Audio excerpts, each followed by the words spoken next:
Yo, what's going on, guys? I hope you are all well. I really appreciate you tuning in, and welcome into episode 1 of the 2023 NBA Draft Prospect Series. And of course, we're going to be starting off with Victor Wembanyama. If you're new to this channel, which a lot of you guys are, this channel is pretty much going to be unbiased but fun basketball content. I'm not going to be going off of what those mainstream media guys are saying or what Chris Bouchard, Stephen A. Smith, Max Kellerman are saying on their shows. These are my opinions. They may not be purely facts to you guys because a lot of people have different opinions, but I'm someone that just loves the game of basketball, and I don't just go off of the social media headlines because we know when we talk about Victor Wembanyama here, a lot of people are just going to talk about the hype, how he has to be better than LeBron James. Chris Bouchard even came out and said if he's just equivalent to Kevin Durant, that is just a disappointment. That does not meet the expectations for the hype that Victor Wembanyama is getting at 19 years of age. This dude was born in 2004. He is extremely young. LeBron James had things he had to work on entering the league. Michael Jordan had things he had to work on entering the league. Yes, they were good players when they came into the league, but you got to build winning habits. There's ways to get better as a teammate. There's ways to be more efficient with the basketball, and they've learned that throughout their career. That's just ridiculous. Kevin Durant is one of the best scorers to ever play this game. We could talk about from a competitive standpoint, we don't respect him, but you got to respect the way his ability to score the basketball. You know, he won the MVP. This dude is just absolutely unbelievable with the moves he has in his bag. So I literally watched every shot that Victor Wembanyama took, every rebound that he got, or every rebound that he didn't secure that might have been stripped from him, his playmaking ability, his ability on the defense side of the basketball. I even focused down to the mental approach of the game when it comes to Victor Wembanyama. I'm going to be breaking down pretty much everything when it comes to Victor Wembanyama. We know he's going to be selected first overall to the San Antonio Spurs, and I think he's going to be in a good position there. You know, he had a Tony Parker jersey when he was younger. Tony Parker was the owner of one of the basketball clubs he played for, and that's going to help. You know, it's going to help having a mentor there of Tony Parker. You have Greg Popovich, one of the best coaches ever, but obviously it comes down to more of that, like more than that. The point guard to put you in the position to succeed. How are they going to utilize you in the offense? You know, sometimes he likes to put together combo crosses, and I like the idea of some of the plays, but sometimes he doesn't execute some of these plays. He tries to perform off the dribble and have these step back threes. So are they going to rein in some of his shot selection and try to discipline him more of a player, because someone could have all the talent in the world, but it also comes down to how they're being utilized and the culture within the organization. But let's start off with the physical profile. This dude is an absolute freak when it comes to physically. You know, a lot of people don't know if he's 7'4", 7'5". He says he's 7'3" without shoes, but I'm going to say he's 7'4" with shoes on. You could say 7'5". So that's just ridiculous right off the bat there. 7'4", 7'5", absolutely just crazy as shit. He's 220 pounds, and a lot of people are going to look at that he has this slender frame. He's a ridiculously long wingspan, which is 8 feet long, which could help out on defense, could help out on offense. And with that 8-foot long wingspan, you know, put back dunk machine, he could shoot over anyone. We know on the defense side of the basketball, it's definitely going to help him out. It's going to help him out in a bunch of different ways up against defensive coverages at the next level. We know defenses are different when it comes to the French league, Euro League. The 3-second rule doesn't exist in the paint, so his offensive game, I think, is going to get even better when it goes on in his NBA career. So going back to his weight, some people are going to think he's slender, but he's actually put on some weight, and I think he has potential to get even stronger because he has broad shoulders. You take a look at a Chet Holmgren, he kind of has more narrow shoulders, while I think Victor Wembanyama, he has the better physique. I think he has better genetics. But then you want to also balance it out. You already being 7'4", 7'5" with this ridiculously long wingspan, you don't know how long his career is going to be. We see that type of build not last very long in the NBA, so you want to see him have a decent amount of strength that he's able to handle guys in the post, but then at the same time, you don't want him to add too much strength that it affects him on the offense side of the basketball, his ability to shoot the basketball, and he doesn't have the fluidity there, so you want him to stay healthy. So it's like, how many good years of Victor Wembanyama are you going to get? I don't think he's going to be a Hall of Famer like the first year of the league, but he's going to be a good player right off the bat. He's going to be able to impact in certain departments, but he's still raw in certain departments as well. So are the Spurs going to try to win right away with Victor Wembanyama from the start? Because again, he's going to be good, but how many good years are you getting because of his physical profile? That's a big thing to take a look at. But him being born in 2004, 19 years old, he's a center slash maybe he's going to play some power forward sometimes. I'm really interested to see the way they're going to utilize him. But we're even going to be taking a look at his injury history. He's had some minor injuries. He hasn't had some huge injuries. I know some people are really lazy with that analysis there. But if you take a look at the minor injuries he's had throughout his career, he's had a fractured fibula. He's had a fractured finger and a shoulder contusion. So none of those have really affected him. I think it would be time to worry if, you know, he does rely on some athleticism throughout his game, likes using that spin in the post to get to the basket. I'd be concerned if knee injuries start popping up, back injuries at someone at his size that could really affect him to have a back injury at that size, someone that moves very fluid out there on the basketball floor. But right now he is healthy, so let's not get into the negatives there. But we just broke down the physical profile when it comes to his game. And when I did watch him, he does have a competitive spirit and he loves his teammates. When he sees his teammate make a really good play, he doesn't put his head down like, oh, that should have been me. No, he's happy as shit for his teammates. He wants whatever it takes to win, but he's also not afraid to take some shots that I'm like, this dude has ridiculous confidence, but then there's times that I'm like, I don't agree with that shot. But we're going to be breaking down things that it's, yes, his ability to shoot the basketball, but I don't know, maybe should have been more aggressive there. And just you're freaking 7'4", great athleticism and great length. Look to throw that thing down. If they call it charge, Be strong as shit there in that position. So we're going to be starting off on the offense side of the basketball. And a lot of people want to talk about the jump shot, in my opinion. Because I know there's comparisons, Porzingis.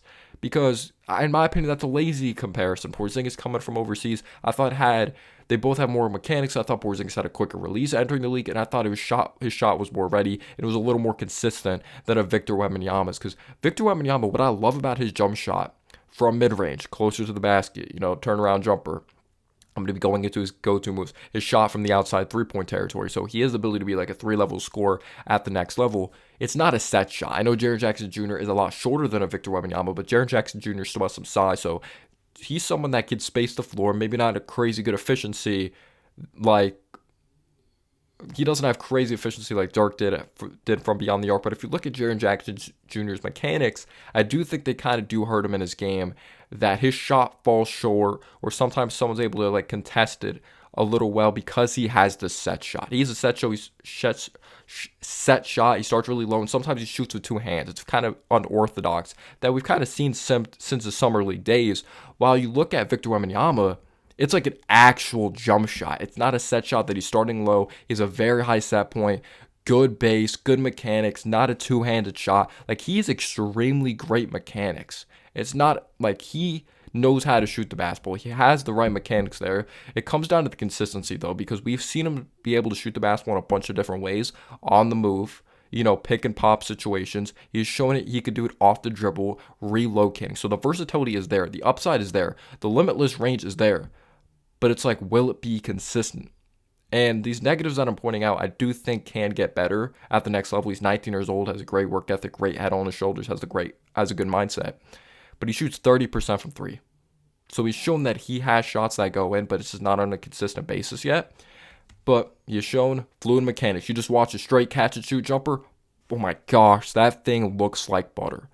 But I do think his percentage is low because he'll take like a 30-footer or 28-footer. I'm like, I don't know. I don't know if that was the best shot in that situation. So I wonder if his shot selection is going to be reined in San Antonio. But he has a good handle for his size. It's not elite. It's not an elite handle. It's not like a Kevin Durant level handle. But I'm not expecting his handle to be freaking elite at his size. But for his size, to be 7'4", 7'5" in that department and get that low to the floor and be able to handle the basketball, put it behind his back, put it between his legs. He could just casually dribble the ball up the floor between his legs. Just at his size, it's just ridiculous to watch. So he has shown that he can break guys down off the dribble and pull up for three. There's some shots that he tries to get creative, and sometimes it looks like he's just in an open gym trying to put together some crossovers. So he has some good ideas in certain situations that sometimes I'm like, oh, that's a great crossover, but that shot was way off there. So there could be some little techniques that the San Antonio Spurs work with him with, but he has shown setup crossovers to work into a pull-up mid-range jumper as well. So he has the versatility, but it comes down to taking the right shots, having a better shot diet, and I guess working on the little details of his jumper to make it more consistent. But again, this guy is young, and the floor spacing is going to be different at the next level. The game is played different in Euro, the way they play on the defense side of the basketball when it comes to communication and certain screens, and that you can camp in the paint. The 3-second rule doesn't exist there. So floor spacing, I do think is going to help him out at the next level when it comes to pump fake, being able to work downhill, and maybe there is going to be more times that he looks to attack even more. He's shown that he is an attacker, but when I'm talking about times that I was like, oh, maybe he should have threw it down, that's some nitpicking, but we've seen it in his game, so there still is some flaws there. But again, you could be the best prospect in the world, you could be compared to LeBron James, and all that, or say he's going to be the next GOAT, but there's still going to be some weaknesses in your basketball game.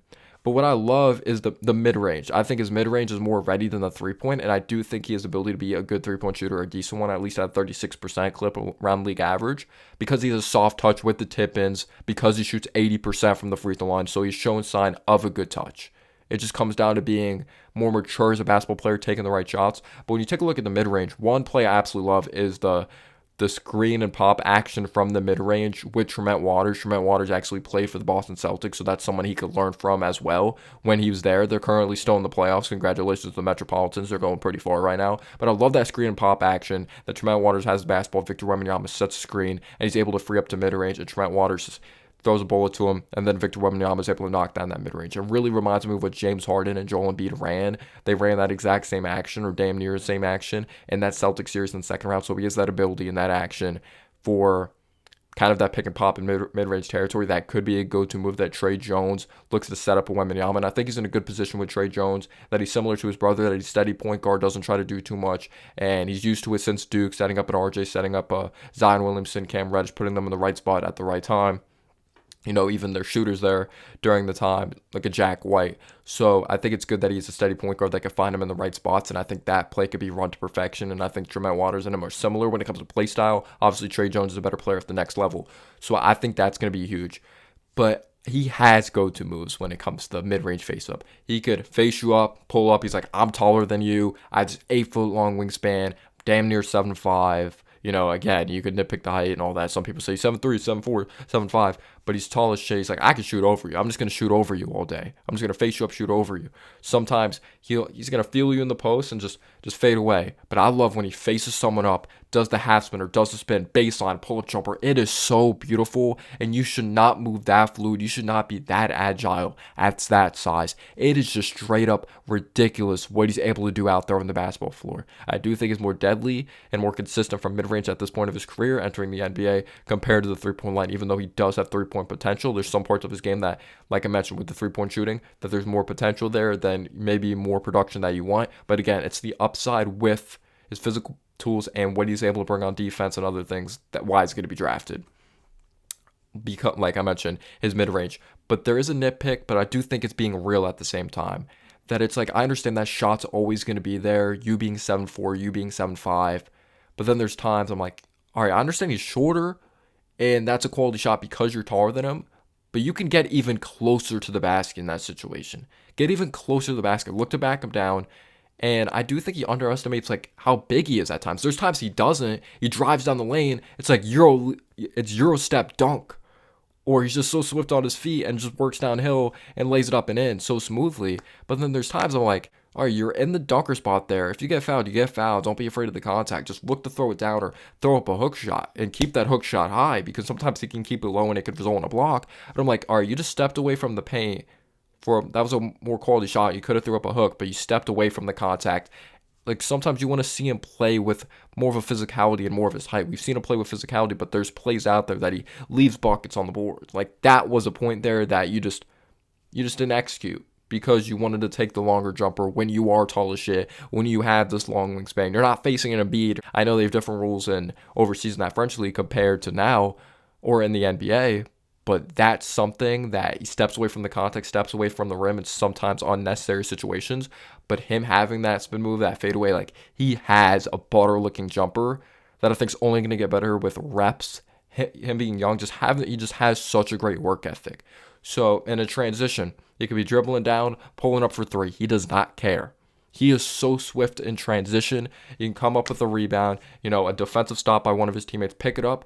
This dude just bursts down the basketball floor, lays it up and in, or he makes the right read working down the floor, and he could find his teammate. You just shouldn't be able to do that at that size. It is just absolutely ridiculous what he's able to do out there on the basketball floor. Just have that decent of a handle at that size, that low to the floor, and you having these setup crosses, having the step back into your bag as well. Sometimes he tries to do too much. I'm like, what was that? Like, so I want to see Greg Popovich is going to get on him, in my opinion, for some of the shots he does take when it comes to training camp, when it comes to summer league. Like, we're looking at that film. You're not taking that shot in the regular season. So I do think they're going to rein in his shot selection in some situations. But when it comes to his hook shot, I do want to see that being developed more. There's one play that it's like, get the ball earlier, put the ball on the floor harder, and look to attack. You're so damn tall. You shouldn't have your hook shot down here. Like, keep it up here, protect the basketball. And I remember one play that it was a result in it being blocked. But I do think he has this good enough touch that his three-point shot will be fine at the next level, that it will continue to get better. Yes, the pick and pop's going to be very lethal at the next level. Whoever's running that guard spot next year, if it's Trey Jones or they go out there, try to get someone else. Maybe would have Ben Simmons somehow ends up on San Antonio Spurs. I doubt it. But pick and pop situations are going to be huge. Or even take a look at if he continues to get better as a shooter or he's even a threat from mid-range, that shot's going to be there at the next level. His ability to pump fake, you get someone up in the air, gets them to bite, and someone may move out the way because they look at his length, they see he just moves with, like, his strides are insane and at his size. So if he gets someone up in there, he could take a dribble in, mid-range jumper, or work downhill and look to attack. And because he's so big, it's going to open up the defense. And the defense is going to collapse on him. And then he's able to make the basic reads because he can make basic reads out there on the basketball floor. So his skill set's only going to get better. And his basketball IQ is only going to get better. I also think, because some people are going to take a look at that dude's stronger, may not be taller than him, but he has more physicality on him, that it's a mismatch. Because that's going to be a huge thing at the next level. How is he going to be in the post? Yes, he's probably going to try to shoot over an Embiid, try to shoot over a Jokic. That may work because of his size, but you want to see him get more cold shots to the next level. So how's the physicality going to hold up? But I do think he has the quickness that I don't think an Embiid and Jokic have. Like, his quickness is insane. Embiid has good quickness, but Wembanyama just moves at another level that there could be someone stronger than him, or it may be a mismatch. This could be a mismatch nightmare for smaller players that it looks like, because he's a threat. You know, he likes to go to that fadeaway jumper, but sometimes he fakes off of it. He's in the post. He's filling him up like, okay, he thinks I'm going to bite this way for the fadeaway jumper, but then he just spins off so quick, and then he goes into a dunk. Or maybe if something's there, he's able to dump it off and make that solid read as well. But like I mentioned, sometimes he can play with too much finesse, and I'd like to see him play stronger. But when he does throw it down, he throws it down with tons of authority in the paint, and he's going to be a lob threat at the next level. Believe that. He's going to be a lob threat with better spacing, with his wingspan, with his strength. There's going to be times players may try to bully him or welcome him to the NBA and have a hard foul on him. I hope that it's not like a dirty play. But like I mentioned, having a steady point guard to Trey Jones that knows how to run the screen and roll action very well, I do think that he's going to thrive in that situation. Trey Jones throws, like, just very on-the-money passes in those screen and roll situations. So he's going to be a lob threat that he's able to throw down anything with his agility, his ability to go up and get, because he's not just big, like, he's athletic as well. He's very agile. He moves very swiftly, but he's also a good cutter. It's just like he's a good screen and roller, just not just a lob threat. Like, he has a soft touch. If they just throw a lob, he's in a situation maybe he can't throw it down. He's able to, like, lay it up and in with very soft touch. So he's going to put himself in good positions as a player. But it just comes down to the aggressiveness, protecting the basketball as well. Just because you're tall doesn't mean, like, sometimes it won't get blocked. Like, you might need to use the hook shot in certain situations up against physical guys and athletic guys. But going back to his handle's not perfect. Sometimes he can get stripped and he needs to be a little tighter with it. But again, for it to be at this level, at this young of age, is even more impressive. But he has shown that he actually does have a crossover to get someone to bite, a slight hesitation. You know, may sometimes be a basic cross, and sometimes they don't bite. But he's shown, like, just off the dribble, it's quick enough to get the defense to bite that he could work downhill with a dunk. Or he could use that Euro step, like I mentioned, just work down the lane, and he could finish with touch. He could just throw it down. So it's just so ridiculous, again, just seeing someone at that size be able to do that. There's probably more versatility in athleticism compared to the league he played with. Yes, he played up against grown men, but there is better athletes in the NBA, so I'm interested to see how that's going to be, though. And when he's under pressure, like 2 people on him at the next level, we've seen that overseas. Like, there could be 2 players on him in the post, doesn't matter. Extremely long wingspan, he can shoot over anyone. He's going to be one of the tallest players in the league, up there with a Boban Marjanovic, so he's going to be shooting those Kobe shots. You know, a lot of people were on Kobe when he shot with like 3 players on him. Kobe was 6'6", but this guy is 7'4", 7'5", and Victor Wembanyama also has the ability to knock down these shots. Obviously, Kobe was way more consistent with it. He was in the league longer, and obviously he's one of the best players of all time. But Victor Wembanyama has the ability to knock down just very difficult shots. He's a difficult shot maker, but sometimes he has to rein in these shots that he'll just take ridiculous shots off the dribble that are kind of unnecessary, that I'm like, I understand you're tall, but you're not a consistent, efficient three-point shooter that you should probably be taking that shot in that situation. Getting into his playmaking, I think he has the ability to be a solid playmaker at the next level. And I do think he has some natural instincts as a passer, that he has that whip pass in his arsenal. He could be on the left wing outside on the perimeter. The defense could collapse in him. Then it opens up some things in the paint a little bit because, you know, you can camp in the paint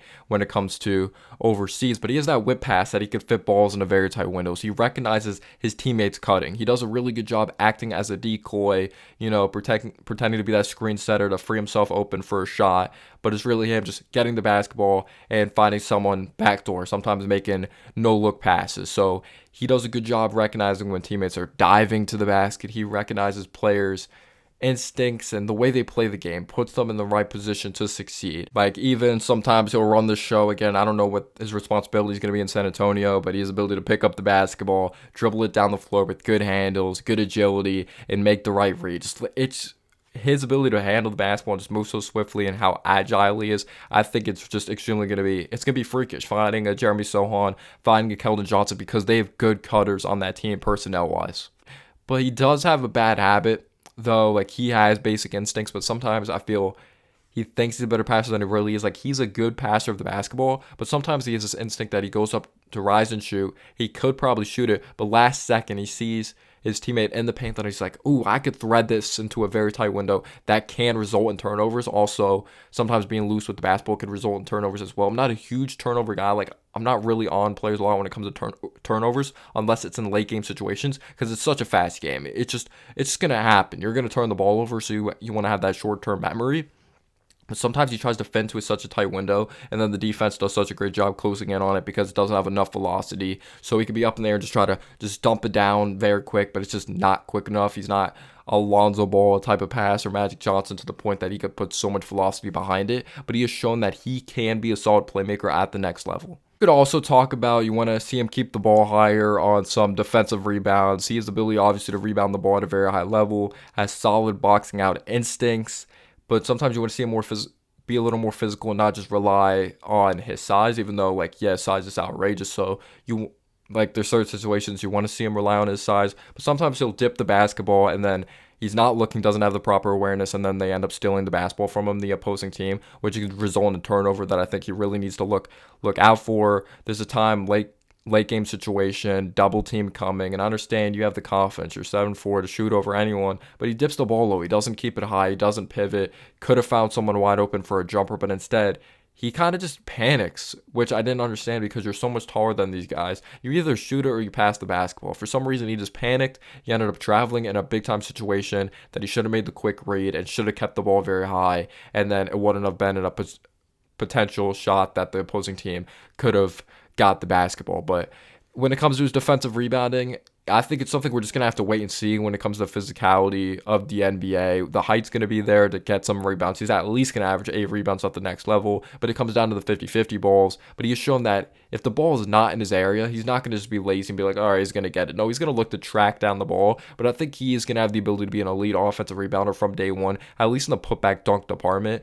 because Porzingis was skinnier than a Victor Wembanyama from day one when it came to his rookie year, but because of his willingness to want to get the basketball, give them a second chance opportunity, his team, the Knicks during the time, had the athleticism, the long wingspan, and the size, he's just going to be a putback dunk machine, and he has shown that at the next level with his athleticism. But it's going to come down to sometimes not volleyball and tapping the basketball, but he has good timing on his boards. I think he's going to be fine at the next level, and I'm excited when he does go up against an Embiid, when he goes up against a Jokic. How is he going to be on defense?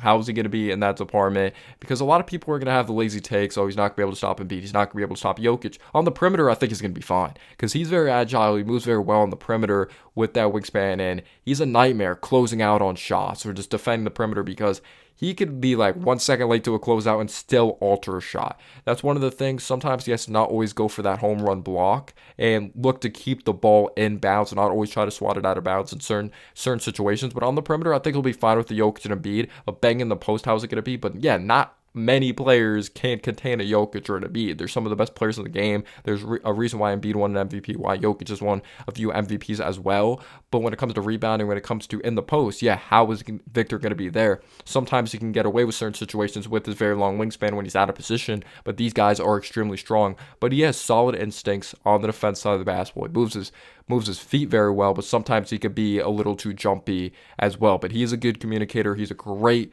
weak side blocker, and with his wingspan, with his athleticism, he has the ability to be a very good chase down blocker and transition. Doesn't give up on a play with these extremely long strides. He definitely is going to scare some players at the next level on defense. But because of his height, because of his ability to move very well, he's probably going to be able to defend maybe 3 positions. I'll see him being able to defend a 3, a 4, and a 5. Sometimes he can turn his back on 2s and get out of position. So his positioning definitely needs work.